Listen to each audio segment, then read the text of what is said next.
E o destaque negativo aqui na Bolsa de Nova York é o café arábica despencando de novo, 2,5% de queda agora há pouco. O robusto em Londres também estava caindo um pouquinho agora há pouco, menos 0,8%, mas principalmente o arábica se ajustando aqui à proximidade da nova safra brasileira. Na verdade, está longe ainda mais, o mercado aparentemente já está sendo pressionado pelo que vem pela frente. Vi sobre esse assunto para conferir como é que o que está por trás dessas seguidas quedas fortes do preço do café arábica, principalmente, está meio robusta, mas principalmente o arábica. Eu converso agora com quem entende do assunto, que é Eduardo Carvalhais, do diretor do escritório Carvalhais, lá em Santos. Eduardo, muito boa tarde, muito obrigado por nos atender aqui mais uma vez no nosso programa. Conta para a gente, o que há por trás dessas novas quedas recentes, quedas bastante acentuadas, especialmente do arábica, né, Eduardo? Muito boa tarde. Boa tarde. Olha, continua aquele sobe e desce, aquela instabilidade nas cotações do café, que é uma coisa que impressiona muito. Quando você junta com a estabilidade do dólar frente ao real, torna o mercado difícil de analisar e muito mais difícil ainda de que ele desenvolva negócios. Na segunda-feira, anteontem ainda, a Bolsa subiu bastante, a Bolsa de Nova York, chegou a passar de 1,80, bateu no pico do dia em $1,84 por libra-peso, e virou para baixa e já fechou numa queda. Ontem, hoje, ela está caindo, e na Bolsa de Londres acontece a mesma coisa. Na sexta-feira havia subido $65 por tonelada, na segunda-feira subiu mais 25, fechou no seu maior valor em 6 meses, e ontem e hoje vem caindo. Então há assim, uma explicação assim, clara para o que está acontecendo. De um lado, você tem os números que aparecem, a OMC confirma que o consumo continua em alta, numa velocidade menor do que estava antes da pandemia, mas continua em alta.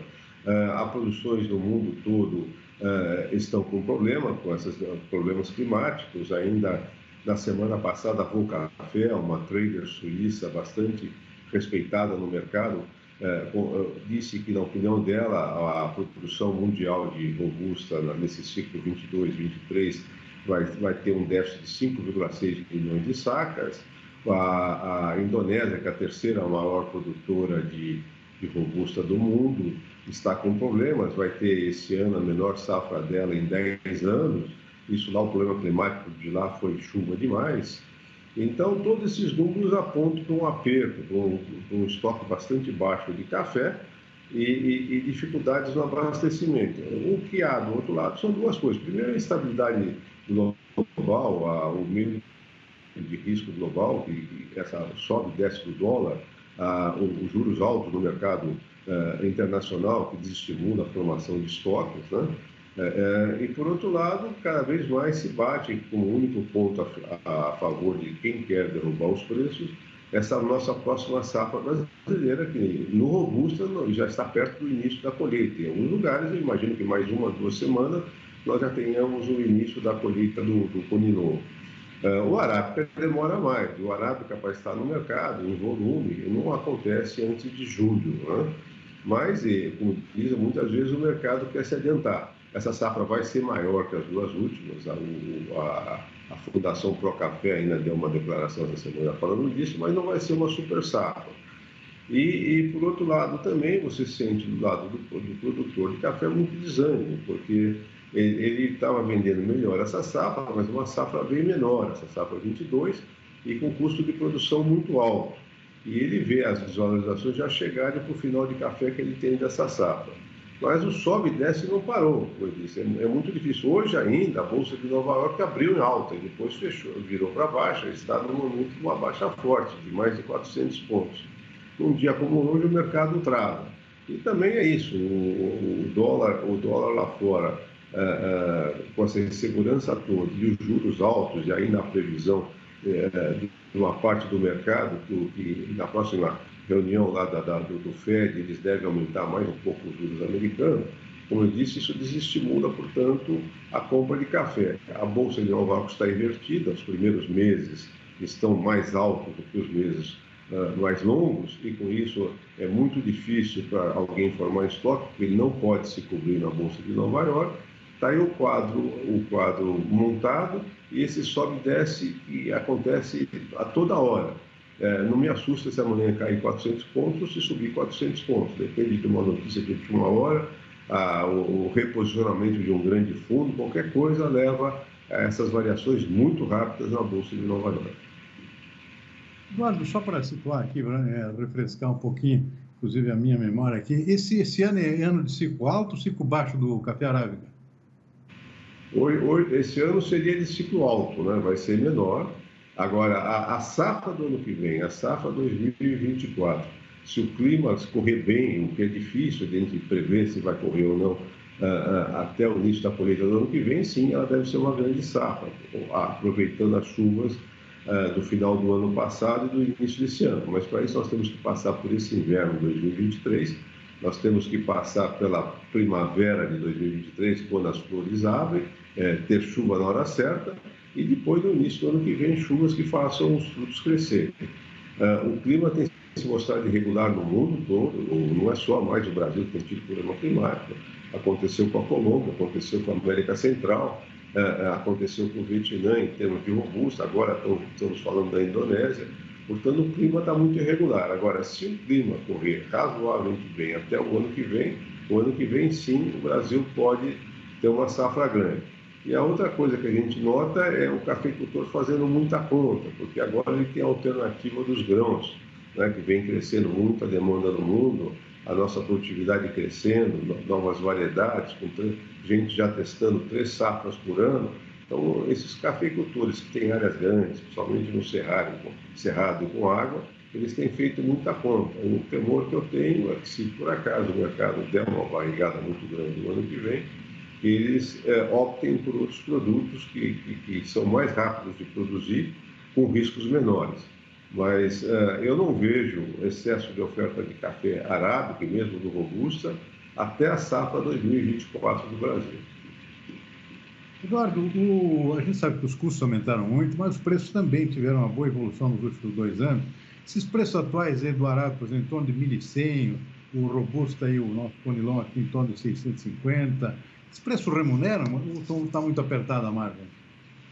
Olha, depende. Se você pensar na safra 2022, você tem que lembrar que os custos subiram mais, agora até arrefeceram um pouquinho.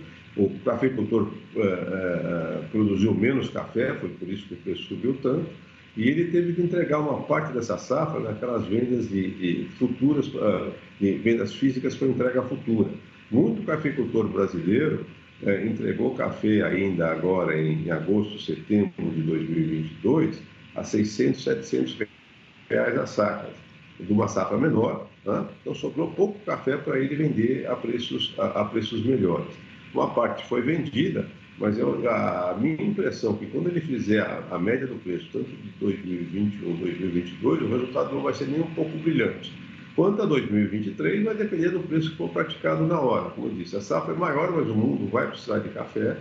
Eles estão claramente lá fora, no momento, tentando usar o pouco estoque que tem, já que os juros é alto, e não comprando nas origens no volume que eles poderiam comprar, sabe? E tentando usar esse estoque na esperança que a safra 23 brasileira derrube os preços do café. Se isso vai acontecer, o que vai acontecer com a economia mundial, com a inflação mundial, com os juros, com a guerra da invasão da Ucrânia pela Rússia, tudo isso traz muita instabilidade. Fora o clima. Então não é fácil de se tomar decisões, o cafeicultor mostra muita preocupação, vende aos poucos, não sabe o que vai acontecer com a economia brasileira. Até agora o novo governo não mostrou para que caminho que vai, o agronegócio vê a toda hora está sendo atacado por membros do novo governo. Tudo isso traz, a gente sente no cafeicultor muita preocupação e ele toma muito cuidado nas vendas que ele faz. Eduardo, tem um percentual já importante de venda antecipada de safra nova ou é pouca coisa ainda? O produtor costuma vender antecipadamente? Ele costumava. No momento, aquilo que o negócio de que gato escaldado tem medo de água fria, novas vendas, tanto para entrega em 2023 como 2024, são poucas. Os compradores tentam fazer isso, mas o cafeicultor está muito reticente. Agora, já tem vendas para entrega agora em 2023 e até em 2024, feitas no ano passado, mesmo em 2021 e 2020. Essas vendas são a preços baixos em relação ao que é praticado hoje, né? Então, uma parte dos cafeicultores, quando colher a safra desse ano, que, como disse, vai ser melhor do que a 21 e a 22, eles já estão com uma parte desse café comprometido com vendas antecipadas, que devem ser aí ao redor de R$ 700, um pouco para cima, um pouco para baixo. Já vai prejudicar a média de preços dele na nova safra. Como eu disse, são muitas as variáveis. Agora, novas vendas acontecem, mas são poucas. O cafeicultor toma muito cuidado, porque ele não sabe, mais uma vez, como é que vai ser exatamente o tamanho da safra dele e também o que vai acontecer com a inflação, o que vai acontecer com a economia brasileira. E ele, às vezes, prefere ficar com o café, que é um produto cotado em dólar, que ele sabe que não está sobrando no mundo, do que se arriscar a vender e depois perceber que a inflação cobre uma parte dos preços que ele tem, pela qual ele vendeu o café.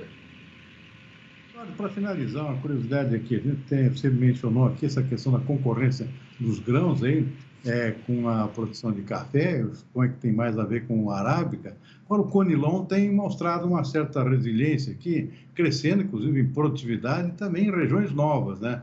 Eu não sei se são tão novas assim, por exemplo, o caso da Bahia, por exemplo, tem zona de expansão lá do Conilon. Isso pode sinalizar uma tendência, de repente nós estamos aí com a produção de Conilon praticamente do mesmo tamanho do arábica. Há sim uma tendência disso, de crescer a produção de Conilon, tanto no Brasil como em outras regiões, mas principalmente no Brasil. Nós temos novas regiões produzindo, como Rondônia, mesmo em Mato Grosso aparece alguma coisa, o sul da Bahia, o Espírito Santo, a produtividade nossa por hectare vem crescendo, a qualidade do nosso Conilon vem crescendo. A Incapé lá no Espírito Santo tem feito um trabalho muito bom em termos de orientar o cafeicultor a colher para os grãos mais maduros, secar temperaturas mais baixas. Em Rondônia também, o trabalho lá, principalmente da Embrapa, tem ajudado muitos cafeicultores da região, que estão entusiasmados com o café. Ainda esses Conilons que começam a chamar de gourmet, um volume muito pequeno, mas isso mostra também uma grande mudança no mercado. Quem é que podia imaginar 20 anos atrás se falar em Conilon, em Robusta gourmet? Hoje isso é uma realidade. Os volumes são pequenos, o mercado está sendo desbravado ainda por esses produtores de Conilon, mas há modificações sim no mercado do café e provavelmente sim a produção de Conilon vai crescer no Brasil. E a de arábica, por enquanto, não aposto em queda, mas em estabilidade. Não vai haver um crescimento na produção de arábica como nós tivemos nos 20 primeiros anos do século XXI, que proporcionou que o Brasil saísse de uma exportação de 20 milhões de sacas no ano 2000 para 46 milhões de sacas no pico agora em 2018. Isso foi espetacular, nós usamos todos os estoques remanescentes que nós tínhamos, inclusive aqueles que estavam antes, quando o Brasil patrocinava o estoque através do Instituto Brasileiro do Café, e tanto que agora nós só vivemos do café da safra, mas não nos parece que a produção de arábica vai crescer na mesma velocidade que cresceu nos últimos 20 anos. Ela tende a diminuir ou até parar esse crescimento e de Conilon crescer. Muito bem. Isso aí, Eduardo Carvalhais, diretor do escritório Carvalhais, lá em Santos, conversando com a gente sobre situação e tendências do nosso mercado de café. Eduardo, muitíssimo obrigado pela entrevista, hein? Uma boa tarde para você e até uma próxima oportunidade. Obrigado. Boa tarde para vocês também.